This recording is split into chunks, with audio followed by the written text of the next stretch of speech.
Hey guys! Happy Sunday. So I cannot believe I am saying this, but we have fiber. So I will admit that I was not particularly optimistic that that was actually going to be the outcome this week. I had moments where I was optimistic, like when we had 2 different surveys we had to fill out, asking all kinds of questions that seemed to be geared towards figuring out, what they might need to prepare for. That was good. I was excited when the guys showed up and one of them was wearing a harness. I was like, this is good. This means they're actually ready to go do something. And they had a bucket truck with them, which shocking. At this point, shocking. So started out really well and then quickly got sideways because, as usual, on the previous 3 appointments, these guys locked eyes with the power pole in our neighbor's yard. And then they were so determined that they were going to put the line on this pole, despite telling them over and over again that the pole was leaving because the neighbor was putting his fiber underground and the electricity was soon going to be underground. So the pole was leaving. They didn't want to hear it. I eventually walked them out and showed them where it was going to have to run and told them that that was really the only option. At that point, they seemed to accept that, but they weren't happy about it because as they told their colleague, there were like 6 or 7 poles that they were going to have to string line between. So they were not happy about it. So at that point, they suddenly decided that their bucket truck was broken, that it didn't work, which is interesting considering the other guy had shown up in his harness, right? I don't know why this was new information. But anyway, he called a colleague and said that that guy was going to be coming with his working bucket truck in an hour. Okay, so here's what really happened. What happened was in an hour, we received a guy with his bucket truck who spoke English. So I think they basically just didn't want to deal with us, and that's okay, whatever. But the other guy spoke English. He was super nice. He was willing to work with us because our house is admittedly a little more complicated with the installation. And initially, when he got here, he was telling me they were going to put the line through, like drill a hole through one of the window frames. I really was not excited about it because it was going to be like a line hanging inside the house forever after of fiber. Plus, if you ever had to deal with a window replacement, then you were going to have to deal with calling the fiber company again. Anyway, he kind of warmed up to me, I think, as we got into a lot of conversation. Super nice guy. And then suddenly he said he was going to go out to his truck and get another tool and put it through the wall. Now, nobody wants to deal with this wall because it's like a meter thick. But he did. He came back with a drill bit that was sufficient to drilling through the whole thing. So it took him a little time, but not as long as I think either of us were expecting. He drilled the hole. We have a socket now for fiber, which is amazing. Now, I think this works a little differently here than in the US, and you can correct me on that if I'm wrong on this. But here, you get a fiber socket. It has a unique number. And from that point on, if you want to switch companies, because here you actually have choice of quite a few fiber companies, all you have to do is provide the number of your socket, and that switchover happens remotely. So guess what? You don't have to deal with them coming out again.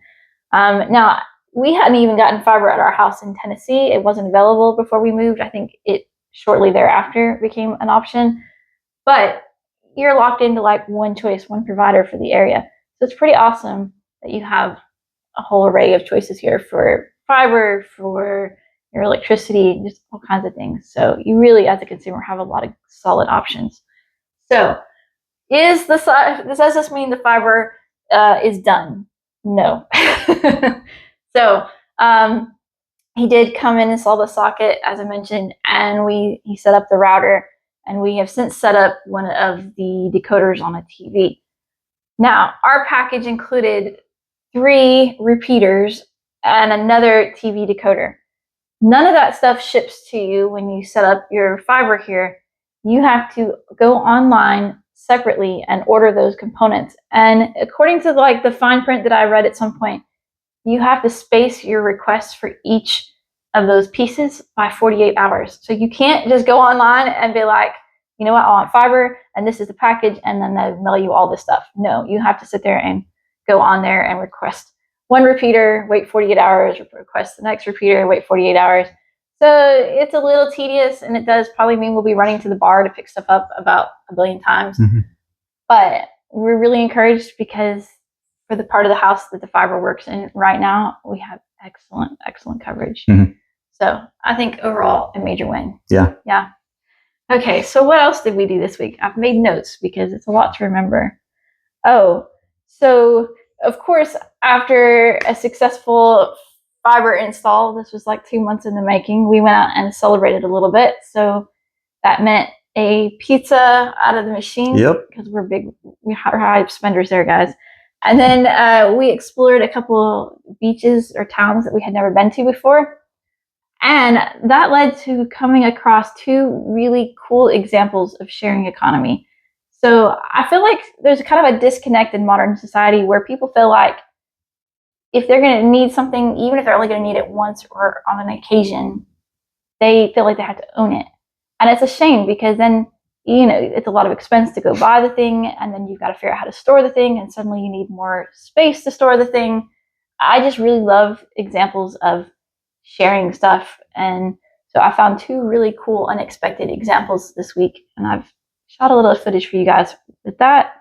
And then we did take a walk on an estuary near one of the beaches that we visited. So got a bit of that for you as well today. Let's see, what else? Oh, Mr. Huff got our clothesline strung this week. Yeah, we're having a bit of a heat wave here in Normandy, which is not common. So I think today it's supposed to be 93, which, like I said, it almost never happens here. Yeah, we're taking advantage of the good drying power from the sun. So we're really caught up on our laundry this week thanks to the hot weather. So that's great. And we also got some time to work out in the rock garden this week. So I have shown you the hillside before with all of the hidden wall that we didn't even know we had about this time last year. And I've been slowly working on improving that area. And I think we're at a point where it's worth showing you guys what we're accomplishing. It makes me feel like we might actually make some headway on this garden eventually. And then let's see. Then I also, in keeping with last week, we did a ice cream recipe or frozen yogurt recipe. This week, I thought I would show you one of our favorite ice cream toppings. So we're going to be making butterscotch shell. Yeah, Mr. Huff, you feel bad for the guy. He had to eat test cones this week. Yeah. So there's something about butterscotch. Yeah, it's definitely something good. So perfect for a hot day like today. So we'll get in the kitchen and do that as well. So are you ready to get to it? Let's do it. All right. So it's currently 86 degrees outside and climbing. And I just thought I would show you that here on the ground floor, it's only 69.6, and that's without air conditioning. So that's thanks in large part to the meter-thick stone walls. Pretty awesome. All right, so it's been quite a while since I've shown you how the rock garden is coming along. So I thought I would do that today. Now, if you remember, around this time last year, maybe a little bit earlier, this whole area was completely covered in weeds to the point that we didn't even know that we had this rock wall here. So one day while I was doing some weeding, I happened to spot a few rocks and kind of suspected that we had something going on here. So after we cleared it, we had this complete wall. And I have been working on filling in all the little cracks and crevices with succulents. So every time we go out to vide greniers, I look for opportunities to pick up succulents on the cheap. And generally about once a week I come out here and add maybe 2 or 3 new little pots of succulents. So these are little tiny containers that I've been buying. I'm trying to do this as cheaply as possible. And I'm amazed at how much these are already filling in. So you can see they're really starting to spread out and fill all the cracks. And I just love all of the colors. I'm trying to get as many different types of succulents as we can. And of course, we're already starting to get the little succulent babies.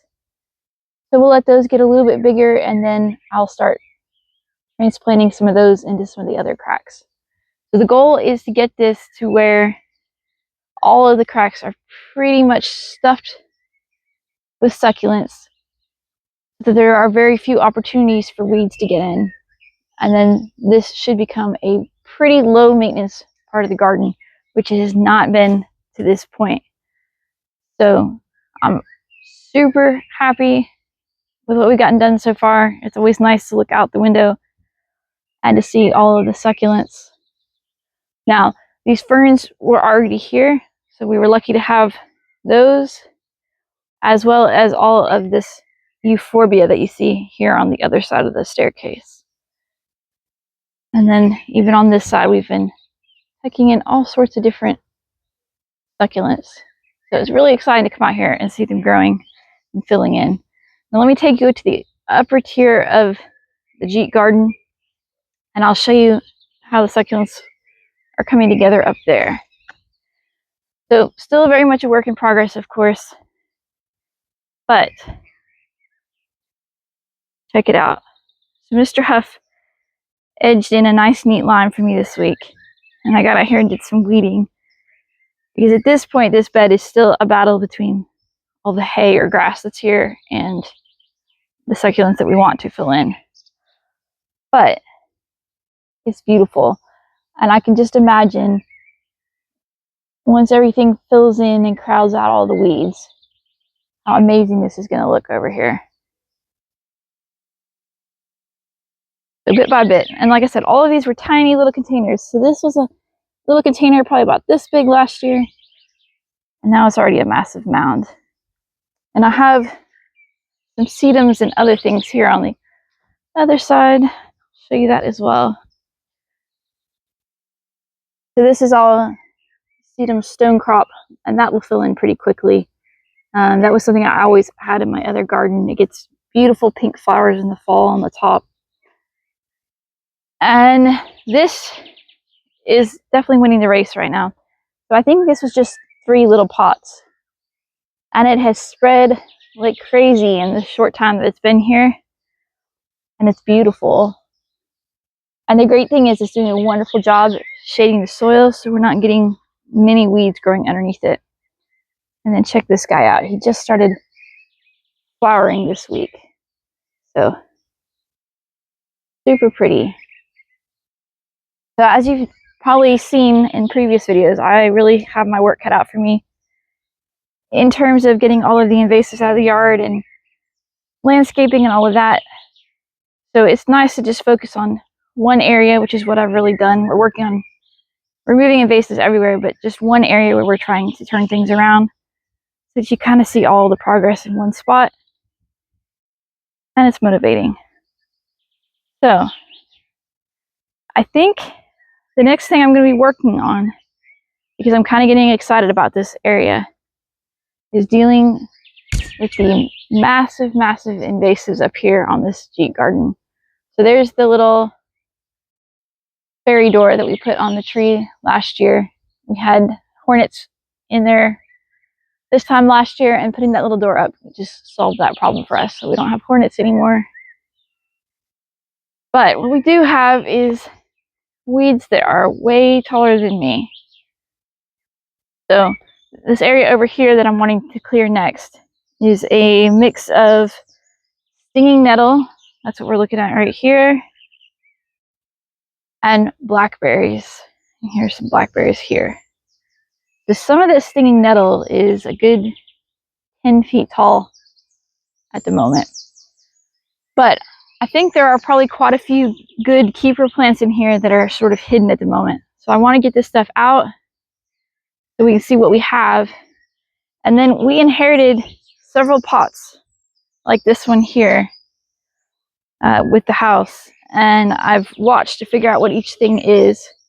So it does have some blackberries we need to pull out of here. But this is actually a white rhododendron that has kind of just come to the end of its blooming season. So we have several things like that, and hydrangeas and things that I want to get in this area and start filling in with some big flowering shrubs. Because if we can take up space with things like that, then a lot of these weeds will not have a spot to come back.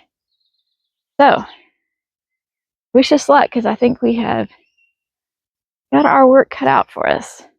But I'm really excited about it. This is a cool little spot up here, and I can just see having a little bench, maybe even a table, come up and enjoy the area once we get it done. So we were just out doing a bit of exploring, and we came across this just at somebody's house. So check it out. They have set up a shed where you can give and take things that you need. So it's got all kinds of clothes and housewares. Whole table of housewares out here. So very cool. Imagine what the world would be like if more people had something like this set up. So here's another example of how the world should work. An entire bin of beach toys that you can borrow and then put back when you're done. The weather is perfect this week for washing and line drying clothes, but first I need to remove and replace this broken clothesline behind me. All right, let's get to it.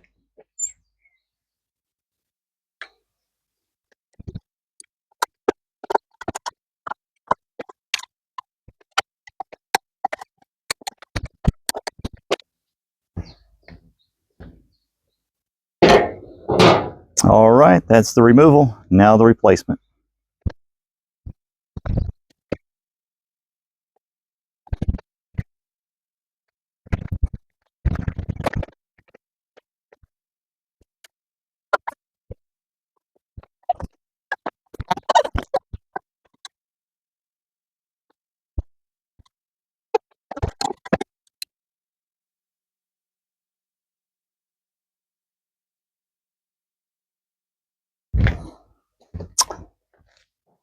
All right, guys, that's it.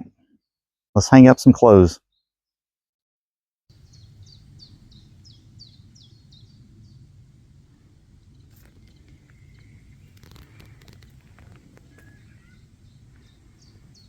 So as I mentioned last week, I have loads of ice cream recipes to share with you over the summer, and that includes quite a few ice cream toppings. So I thought we would make one of those together today. So we're going to be making butterscotch shell. Now, if you've ever had a dipped ice cream cone with either the chocolate dip or a butterscotch dip, that's exactly what we're making. It's that wonderful hard shell on the outside of the ice cream that just makes ice cream something special. So this is a really simple 2-ingredient recipe. So we have a bag of butterscotch chips, the regular baking chips, and then I have a container of coconut oil. Now, this is refined coconut oil, and that's important for this recipe. So refined coconut oil does not have a strong coconut flavor, whereas the unrefined version does. Now, we want our butterscotch shell to taste like butterscotch. We don't want it to taste like coconut, so you definitely want the refined for this recipe. All right, so let me show you how easy this is. All right, come over here to the stove. Now, we're going to be melting these ingredients, and to do that, we need to do that in a double boiler. So a double boiler, if you're not familiar, is simply a pot with a little bit of water in it, and then another container that sits on top of it that's heat safe and allows you to melt chocolate without direct contact with heat. Because if we simply put chocolate chips or baking chips of any sort in a pan and start heating them, we're likely to have them burn. So we're going to heat them just with the steam off the water in the pan below. So this is an actual double boiler. I've actually not owned one for very long. So if you don't have one, it's fine. You can just take a heat safe bowl, say like a metal mixing bowl that you can sit over top of the pot and create the same effect. So you do not need any special equipment to do this. All right, so here's what we're going to do. I've got a little bit of water in here. We're going to get this turned on. Okay, and we're going to leave that set to about medium-high heat. Get our fan going. All right, now all we need to do is put the 2 ingredients in our double boiler. There's our baking chips, and then I've got our coconut oil already pre-measured. So we're just going to get all of that in there as well. Now, coconut oil is really interesting because it has a tendency to be liquid at high temperatures and to be solid even as low as like room temperature. So we're going to use that to our advantage here in this recipe. This is what's going to allow us to pour it over our ice cream and then quickly have it harden into a shell. All right. grab a pot holder. Okay, and we're just gonna flip this around. And we're just gonna sit here and stir occasionally while this melts. Now this is not gonna take any time at all.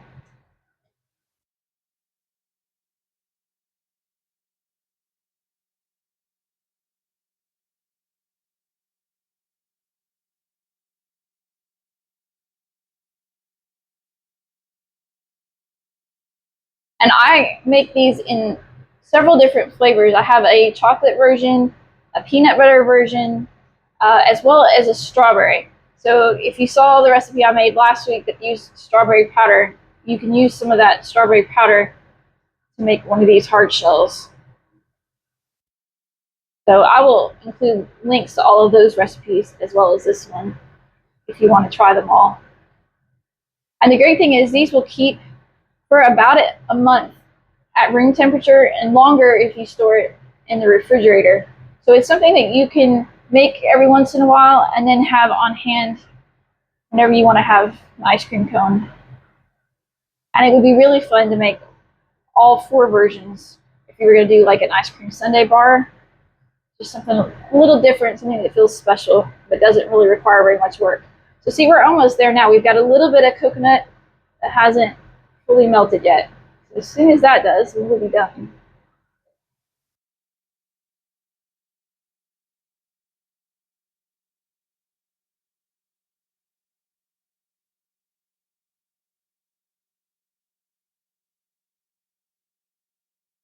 Let's see, give it a quick stir to make sure we've got it all. So it looks like it's completely smooth. So that's all that we need to do to make this. We can go ahead and turn the stove off. And then I'm just going to transfer this to a jar. So this makes just under a pint of butterscotch shell.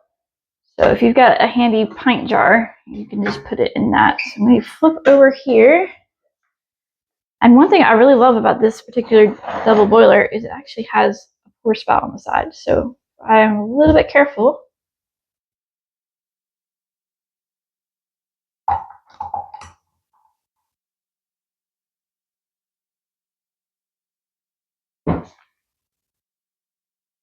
Okay, we want to make sure we get every bit of that out because even a little extra coating, oh man, I've gotten messy. Even a little extra is enough for an ice cream cone. So,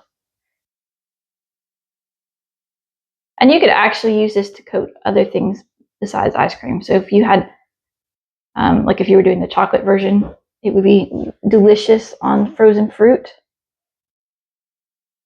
Okay, so we're gonna clean that up and then let that sit and come to room temperature, which will not take very long at all. And then we'll come back and I will show you how it works. Okay, so our butterscotch shell has come down to room temperature. And you see it's a liquid at this point still. So let's make a cone for Mr. Huff. We'll just scoop some vanilla ice cream. I'm guessing you're wanting 2 scoops. Is that correct? 3 if you can do it. 2's fine. All right.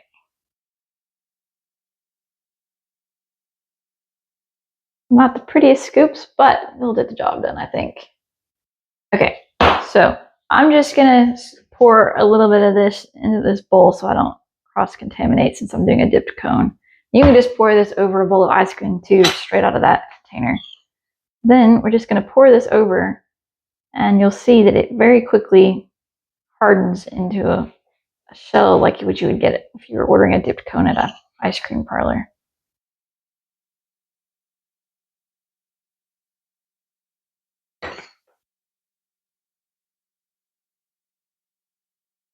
I'm not aiming for the prettiest cone today. I just want to show you guys how it works.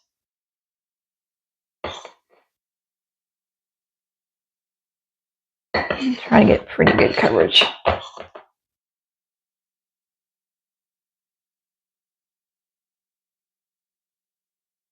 Okay, now I don't know if you can see, but it is already hardening coldness of the ice cream is firming up the coconut oil in it. Yep, so a hard shell over the ice cream.